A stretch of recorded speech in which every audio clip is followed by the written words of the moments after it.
What I'm about to show you here is a sampling of the supplemental educational materials that were just approved by Florida's Department of Education for showing in public schools, kindergarten through 12th grade. America is more than just a place on a map. It's an ideal and a set of values stemming from Judeo-Christian principles. Despite what some confused people think, masculinity is not toxic. Most gender stereotypes exist because they reflect the way that men and women are naturally different. Eventually, all socialist countries face serious scarcity of basic needs. Change, however, came to India when the British Empire took control.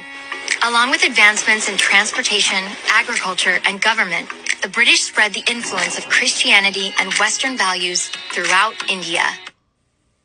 Yes, the famously benevolent English occupation of India. These videos are part of a program called Prager Kids. It is overtly right-wing, and it answers a question that I have had for a while. Ever since Florida Governor Ron DeSantis signed the state's so-called Stop Woke Act, which restricted teaching anything too woke in Florida schools, I have wondered what that will actually mean for lesson plans and class time. Well, last week we got our first glimpse of that with Florida's new history standards that require students to be taught that Black Americans benefited from slavery. And now we have another glimpse, Prager Kids. The right-wing nonprofit, Prager University, which is, by the way, not an actual accredited academic institution, it describes its mission as fighting back against the left-wing propaganda pushed on children in schools. And that translates to kids magazines that teach about American heroes like Charles Schwab, J.P. Morgan, and Ayn Rand, or ones that push clean coal and describe climate change as an unproven and debated theory.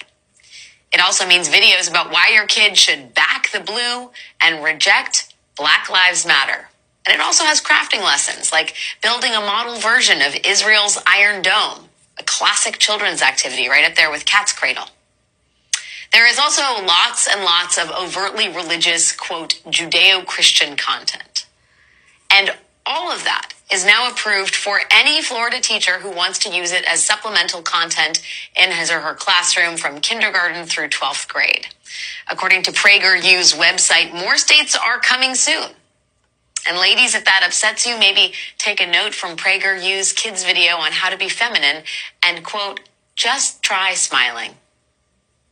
Just try. Now you, tell me, who's really trying to indoctrinate your kids?